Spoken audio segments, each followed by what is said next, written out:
Hello, I'm Rick Wilson, and welcome to Dragonproof.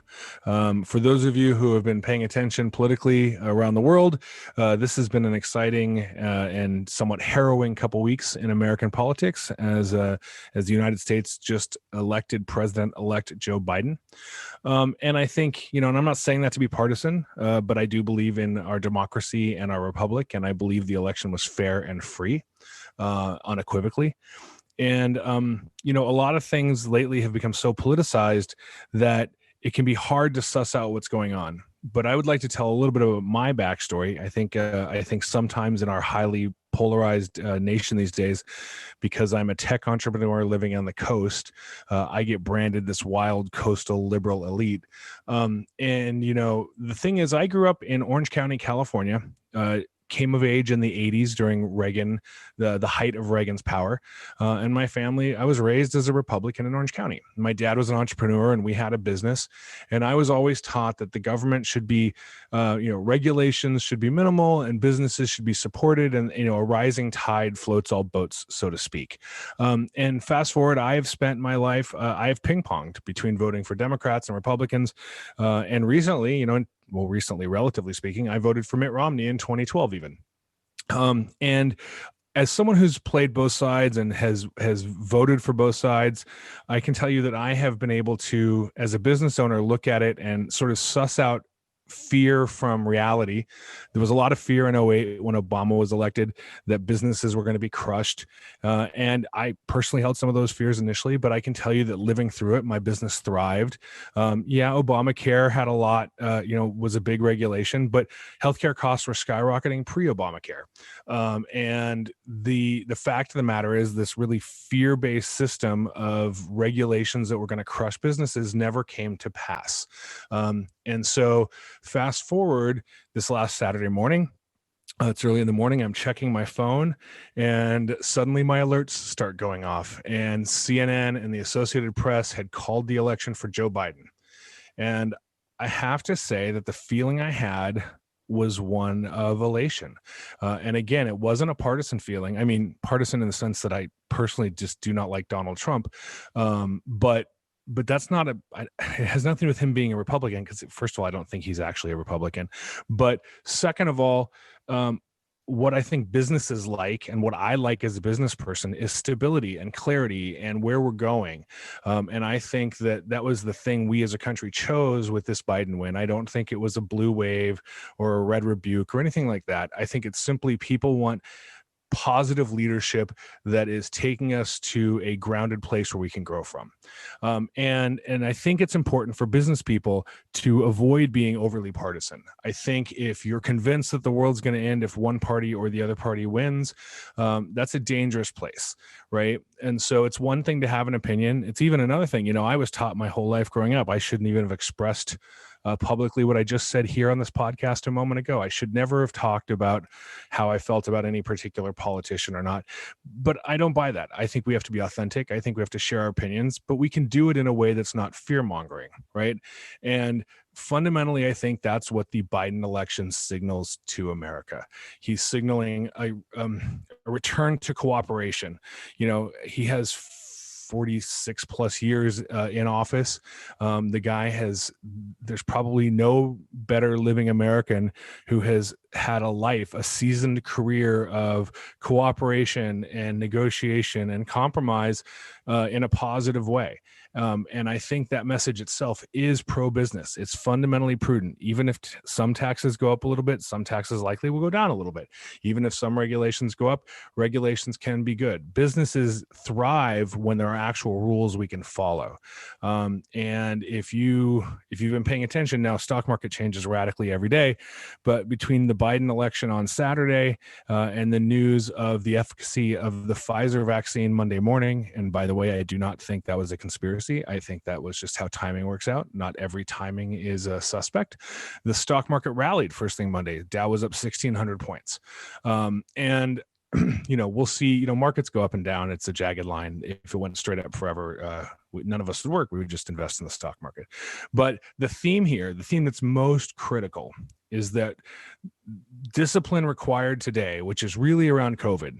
Joe Biden, during his acceptance speech, said, we can't get back to our business at hand. We can't get back to growing America and hugging our grandchildren and all the other things that make life great without getting COVID under control. And I cannot agree with that more. And so discipline required today fundamentally will lead to prosperity tomorrow. There's even an old adage about that, how you can tell which children are going to be more successful based on the marshmallow test. If you ask them if they'll wait 30 minutes to get 2 marshmallows versus taking a marshmallow right now, the kids who have the discipline to wait for the 2 marshmallows ended up becoming more successful in their future. And so I personally am feeling hopeful. I'm feeling somewhat jubilant for the future, even though it's still hard out there and we're in for a tough winter with COVID. But I do think we're going to get back to our normal challenges, not the extraordinary challenges we've been facing as of late. And so with that, I would like to bring back our most popular and one of my favorite podcast guests, Mr. John Lawson. And last time I had him on, I'm going to play a little clip for you, but you'll recall that every time I've had him on in the past, there was a disaster in the making. And I think this time we're going to have him on to discuss the positive things in the making and where we see the world going. So here's the clip of John from our last podcast. And I suspect that we will have you back on this podcast soon. Although every time I have you on the podcast, society seems to be like crumbling. I know, right? If I have you back soon, that may be a bad sign. All right, John. Welcome back, Mr. Lawson. How are you doing today? I'm good, man. The last time we talked, I referenced every time I have you on here, society seems to be falling to shit. How are you feeling about society today? I'm excited about society today, man. Are you kidding me? What day is today? Like, this is Tuesday of the week. I don't know. I think so. I mean, yeah, I keep thinking it's March already. So right. My dates are way off. So we had Biden make his speech on Saturday. Yep. Sunday, Monday, and Tuesday, I have woken up without worrying about what the president said. Yeah, actually, that's pretty similar to how I feel too. In fact, today was the first day I had any dread, just because I kept hoping, even though I know better, that they would start working toward actually, conceding. But yeah. Maybe this time next year. So let's bring it to there's a couple things though specifically regarding Biden's election. I know for me there's a number of things about Biden's election that excite me, because I had the same response you did. One is the opening part of his acceptance speech was, we can't get a move on in this country until we get the pandemic under control. What's your take on that response? Yeah, absolutely. I mean, the pandemic is not just this country. It's a worldwide thing, and if we are the epicenter of the pandemic and the rest of the world's trying to get theirs under control, what's that going to mean for us if we let ours run out of control? That means they're going to have to isolate themselves from us. And that's not a good look. That's not where we need to be. And so I'm excited about at least him taking it seriously. Yeah. I just didn't feel like Trump took it seriously, even after he got it, and his friend died from it, and the other dude, was in the hospital from it, and now his doctor got it. I mean, I don't know what world these people live in, but you got to be a damn idiot to have people just all around you getting it and just act like, it's the flu. I didn't see his doctor got it. Which one? The one, his doctor who treated him at Walter Reed? His only black doctor that he knows. He knows 2 black people. One of them's a doctor and the other one's dead. Yeah. Ben Carson got it. Yeah. Ben Carson. Okay. Yeah, no, I'm with you. And it's a little bit tricky, right? Because we're approaching a world where we're going to have 1 million cases a week. Not even a world. We're approaching a country where we're going to have 1 million cases a week in this country. 1 million? Yeah, I mean, we're right on the precipice of that math. 143,000 per day is what it takes to get 1 million a week, and we still have a 2.5% morbidity rate. So if we, if it takes us a year to get it under control at a level like that, we could see more than 1 million more Americans pass away before this is over. Right. Right. And that is not to be taken lightly. Yet I know for me, I still compare that to, it feels better than we were a week ago.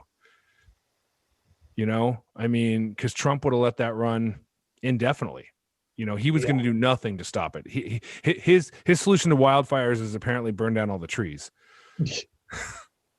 or vacuum up the leaves. One or the two. Yeah, I'm gonna go rake my California forest. Yeah, today. right. Yeah, I mean, that's crazy. So with that said, with Biden coming in and with sort of a sober look at it, what's your take on how that impacts business in 2021? What is our new reality in a post-inauguration world? Oh man, it's going to be interesting because I think with the announcement of a possible, vaccination, everybody's getting excited about that. But underlying all of this, the economy is still falling apart. Yep. All right. And we're going to have to pay the piper at some point. Right. So it's been propped up. I think we'll see some sort of package, which we have to get an aid package. If we don't get an aid package, there's a lot of hell to pay. Yep. So hopefully we can do that even before he gets in office or immediately thereafter. Yeah, it may not be till the 21st of January, but I'm with you on that. Yeah, we got it. We've got to have that done.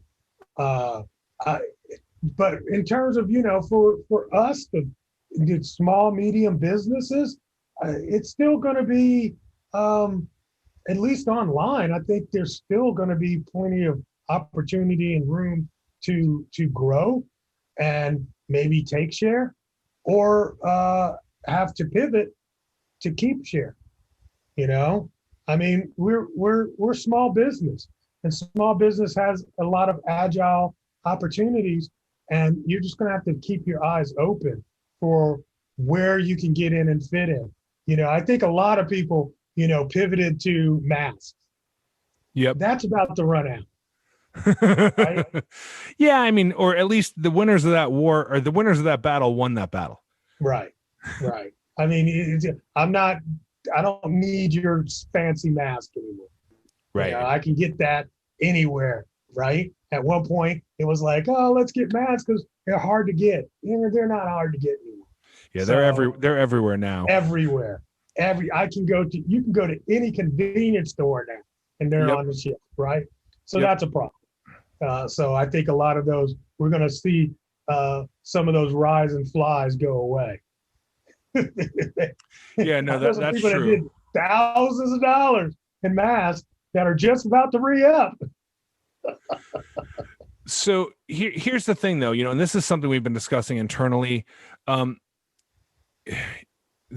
It seems to me, I mean, you and I have been in e-commerce so long, it feels, I guess, for lack of a better term, I take e-commerce for granted, and I would assume you kind of do too, right? Yeah. But it feels to me like 2020 was a fundamental sea change for e-commerce, and I don't mean it. I mean it almost psychologically within the entire country. That we went from being a nice to have to being the core plumbing for the future of American business. Mm-hmm. Yeah. That was our iPhone year.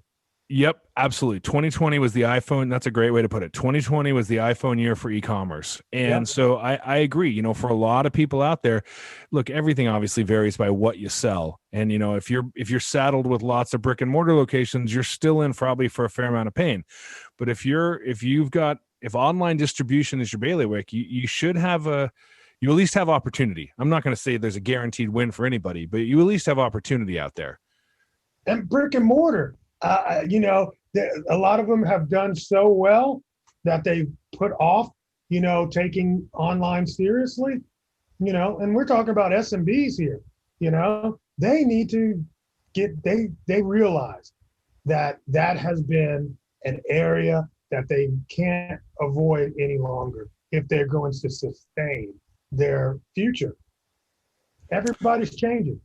Yep. No, I mean, and look, there's a couple thoughts I have on that. One is I am still shocked at the number of times when I try to buy from a major company, how absolutely horrendous their shopping experience is. I mean, this is one of the things about this being the iPhone year for e-commerce is I don't know how many SMBs understand the opportunity they have, right? You know, Right.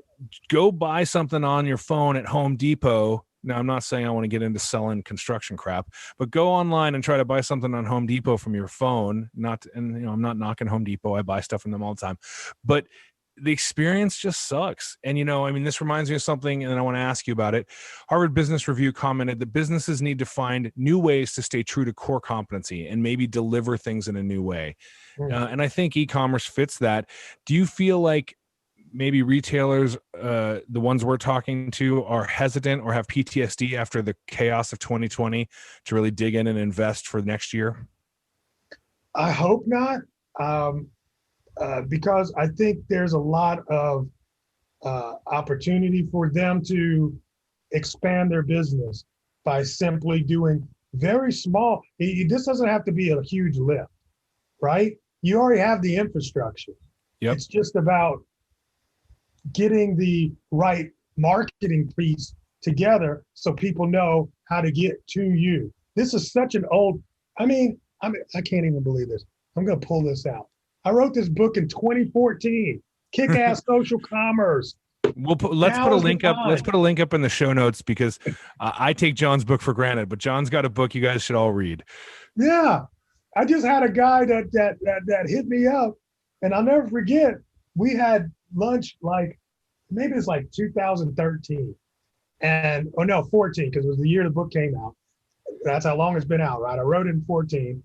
He cornered me at an event, said, "Can I buy you dinner?" I was like, "Okay, let's go to dinner." I get there, he pulls out my book, and it's full of sticky notes, and he's highlighted the whole thing. And I'm like, and he's like, "I want to talk to you about the book." And I'm like shitting my pants, because I'm like, "Dude, you know way more about the book than me."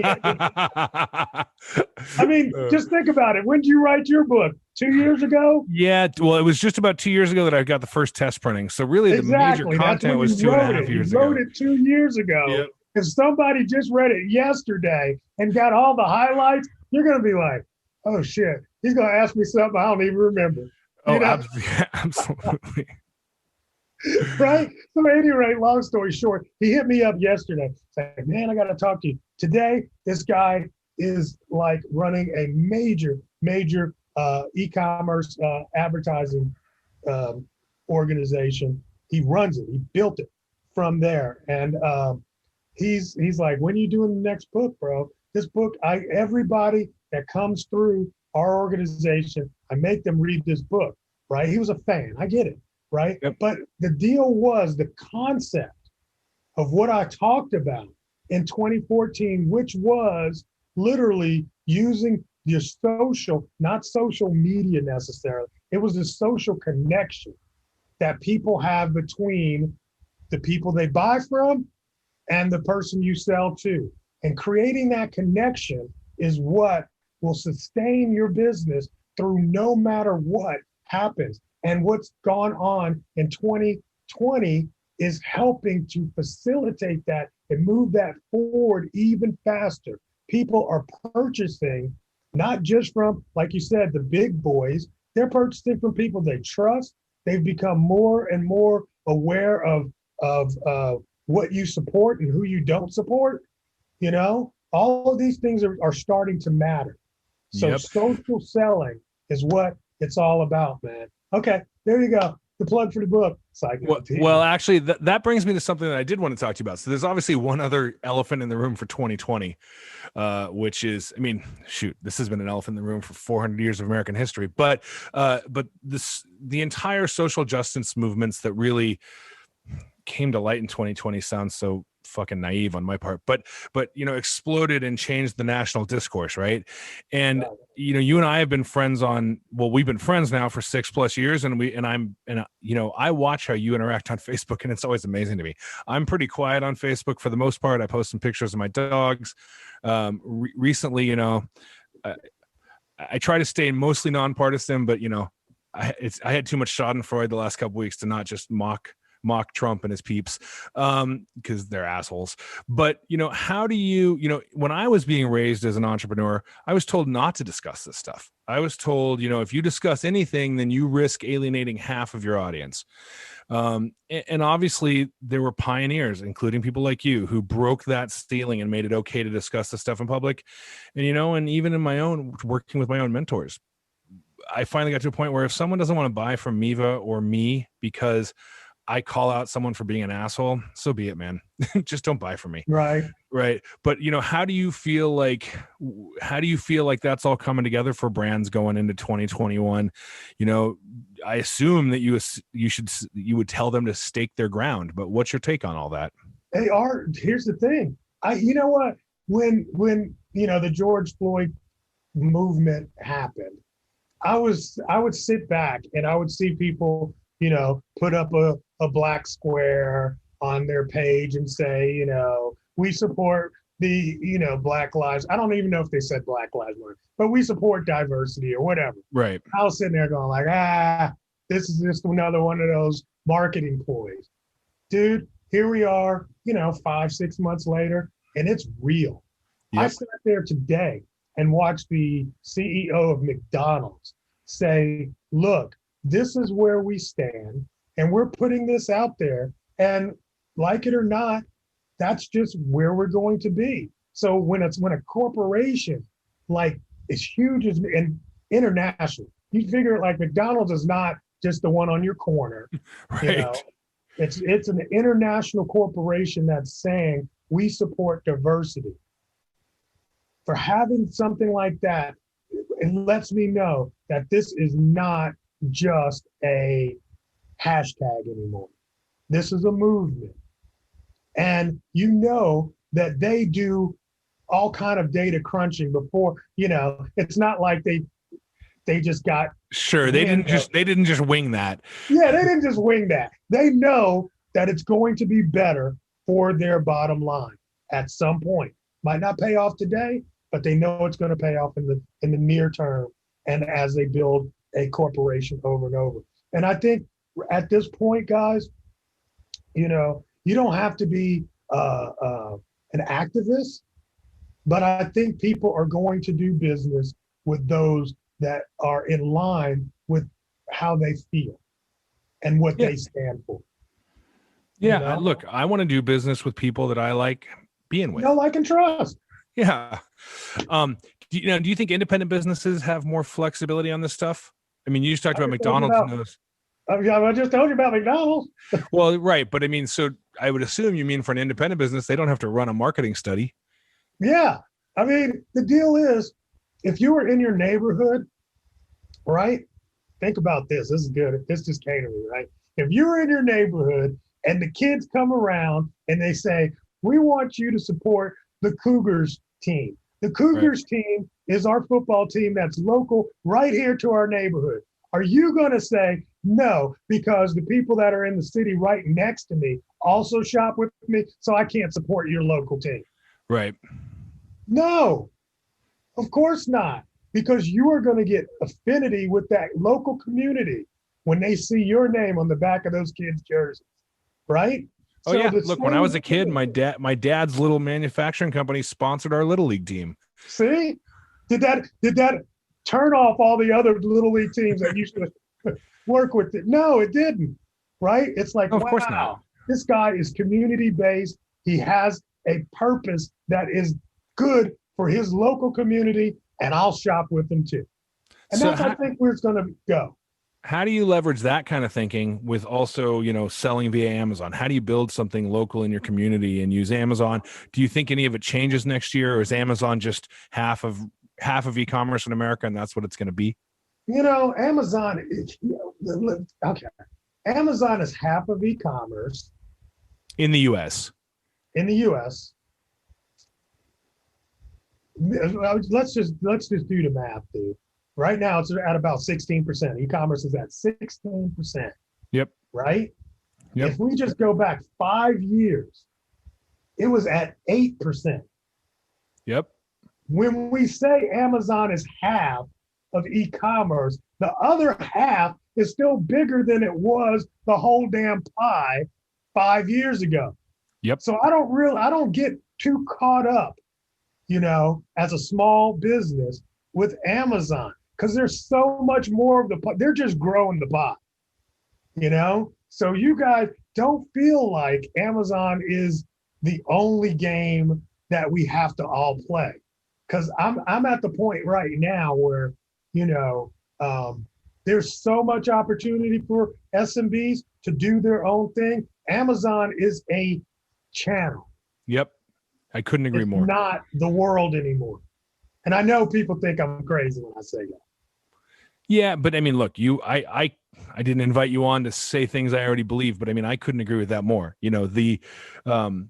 And you and I got there from different perspectives. You were a marketplace guy and I was an independent guy, and we kind of met in the middle. So here's what's that? No, that's true. I forgot about that. I mean, you guys, the first time I ever came in to your community, I was like, whoa, these people have stores? What the hell? And they're successful? What, you're doing how much? I was like, wow. So, I mean, I think that, isn't that still available? That's so even more apparent and available right now. Oh, it is. I mean, it is. I mean, those are stories for, we see it time and time again from people who broke out and succeeded to big companies who, are, like we've talked about, are now finally leveraging e-commerce and going direct to consumer or automating their processes. But on a broader scale, what's your take on the trade wars, global trade, all that under a Biden administration? Ooh, wow. That's going to be interesting. I mean, all I can go back to was the Obama years. I don't know how different he's going to be.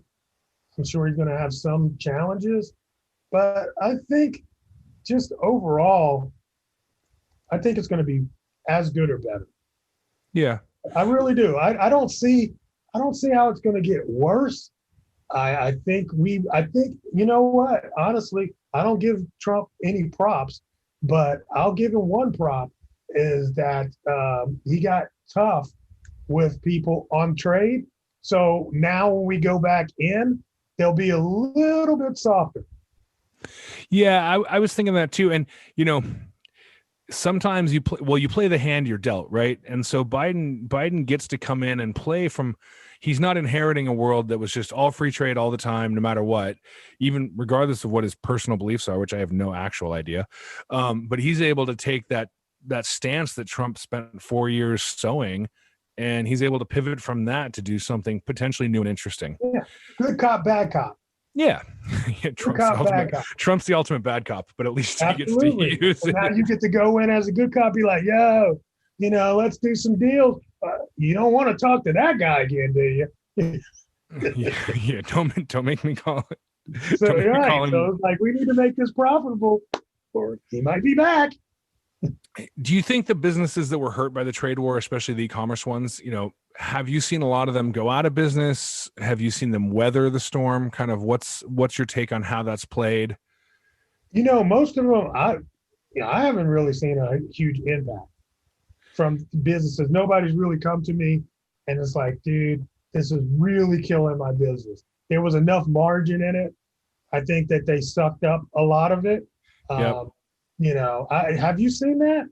No, actually, what I was just, as I asked you the question, I was answering in my own head, which is, I remember the fear about it. And we had some customers who were like, oh my God, and I think the biggest practical outcome we saw is people who ordered stuff at one price and the price changed before it landed. So they had a short term, and that can be extreme pain, right? You got a container full of crap, or I'm sorry, not crap, products. Yeah. You got a container full of products and your price went up 25% between when it left China and when it landed. That's a painful day, month, quarter. But if you adapt your business, you'll be okay. And right. And that's one of the people are still going to buy the stuff. Yeah, it's the tide rising all boats. It's not like half of us got a break and the other half went up 25%. So e-commerce obviously took more market share in 2020 than was expected, right? There's kind of been a steady growth rate. Do you think that new growth rate sticks? Do you think we stop and absorb it? Kind of what's your take on how that rolls into 2021? I think we go back to the old growth rate. but we don't actually stop and absorb. We get the bump. I think we get the bump. Absolutely. Yeah. I think we get the bump. It might retrench a little bit, but we definitely get the bump because people have experienced something that they didn't experience before, which was actually getting service through necessity, right? But now they're not scared anymore. Their card has already been, swiped. So they're feeling a lot better about e-commerce than they've ever felt. And we pretty much were able to deliver in this troubled time, man. It mellowed out. I was very afraid of having issues with world trade and getting products into America. And we were able to navigate that, get through the crazy time that China had shut down. And I think the trust is there and it's going to stay there. I don't think we're going to grow like double like we did this year in 2021, but I think we'll see a steady growth as we approach. I think there's a number where it's going to really slow down. Sure. No, that makes sense. I mean, there's only so much product you can even get over here to get out the door, right? I mean, you got to get things through the snake. Both you have your own business and you coach lots of people. What's your go-to coaching recommendation for next year? My go-to coaching recommendation for next year? Yeah, 2021. I'm so lost on dates. Let's actually spell out what year I'm talking about. Yeah. I'm like, let's get through Christmas. Yeah, fair enough. I'm like, really? How about Q1? I mean, I can't tell you what's going to happen, man. Not with COVID out there now, and not without figuring out what's going to happen with the election. You mean the inauguration? Yeah. Yeah, the inauguration, right? The handoff. There's potential for a little bit of unrest and uneasiness. So, I mean, if I'm talking to somebody and I'm saying, like you're asking this question, what should I do for 2020? Just do what you're doing right now. Hold down the fort. First quarter could look a little strange, but I think it'll all work out by second quarter. All right? Because everything slows down after fourth quarter. Yeah, that's true. Q1's normally a relatively slow quarter anyways in our world. Right. So it might be a little extra slow. Sure. Okay. Yeah. The whole world's watching the train wreck. Right. And I mean, like you said, it's going to be a pretty dark winter, man. You know, that's when this stuff really is going to start settling in is, Christmas and after. January could be a little bit, we're a little crazy again about the spread. Unless we get something that, I can't see them doing anything drastic because Trump's still there. Well, yeah. I mean, and part of that has nothing to do with something any human can do. It's going to be, I happen to live in a part of the world that's generally warm, but, there's a lot of people who are about to be stuck indoors for the most, not because of pandemic per se, but for the most part because of the weather outside. And that increases community spread and everything else.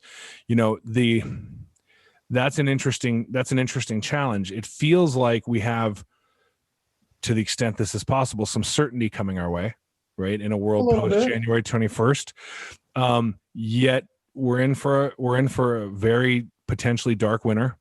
And I was realizing the other day, I look back at all the precautions I took at the beginning of pandemic and still attempt to take, but your risk vector now is so much higher because so many more people have it, right? I was running all this defense. I was imagining myself on a football field. I was running all this defense back in March when almost no one had this virus. And now I'm worried about myself and I'm worried about others, people not running that same disciplined defense and not realizing that there's 100 times more people chasing them down the field with the virus. Right. But with that said, and with all of that cautionary outlook, I know for me, I feel like it's a good time to really lean into next year and invest. What's your take on investments for entrepreneurs today? When you say you're leaning in, what do you mean? If you wait till it's obvious to invest, it's too late. So now is a good time to predict that next year is going to be a good time to invest. Yeah, absolutely. I mean, here's my thing is if you've got the bandwidth, I don't think prices are going to get cheaper. Oh, sure. Yep. right? And so if you can do a little bit extra, do a little bit extra in terms of your inventory, get it ready, it'll ultimately sell. We're talking about that here in my organization. I'm like, we need to go ahead and instead of let's do quarterly, let's do 6 months, right? Because we have history. We know what our normal year will look like. If that 6 months lasts us 8 months, it'll be okay. Because if I try to order it 8 months from now, I think it's going to be a little more expensive. So yeah, and it may be harder to get. It may be harder to get in your hands too. It might be harder to get in my hands. So I think we'll offset. And another thing that really happened for us, I don't want to say the magic word because everybody's going to make lockdown. I don't want to say lockdown. I'll just say lockdown. Okay. But we might go through a period of that again. And one of the things that were really big for us was our ability to fulfill out of our own warehouse, direct to consumer, you know? So we saw a huge hump for us where other people were, where Amazon kind of faltered a little bit. Hopefully they won't have that issue again, but who knows? I don't know. But one thing is for sure, guys, if you keep inventory in and you have a product that people want, they're willing to pay for it. And as long as you can get it to them, they're still ordering. Yeah, no, that's true. One thought, and then I have a couple final questions for you as we wrap up. I'm sure you've seen that FedEx commercial that's sort of based on American Ninja Warrior, where the FedEx guy is beating the guy competing through the obstacle course. But FedEx, it's a cute commercial. But more importantly about that commercial is FedEx is out there spending a lot of money, real dollars, telling people you need to order early. Because there is going to be constraints for the holiday season specifically. There's going to be constraints in the world of fulfillment. And I think you're correct. If you can fulfill your own stuff, regardless of carrier, this is certainly not an ad for FedEx, but if you can fulfill your own stuff, that is going to give you a leg up in this world. Yep, absolutely. Absolutely. So if you are just a marketplace seller, think about keeping back some inventory and learning some of the logistics of getting stuff direct to consumer. It only will grow your business. That's a second channel. That is a second channel. All right. So with that, as we start to wrap up for today, John, any more thoughts on your happiness for the last 4 days or any final parting words for our dear orange friend? Bye, bitch. I ain't got a whole lot. Honestly, you know what? Good luck with your with whatever your grievances are. I want that to go through. I want that to play all the way through, because you ever go to a football game and your team scores and then all of a sudden there's a flag somewhere down the field and then the ref has to go and watch the little video and then he comes out to the video and then he goes and then you get to go all over again. That's what I'm looking for. So take your time. I'm cool with it. I'm ready to celebrate again. I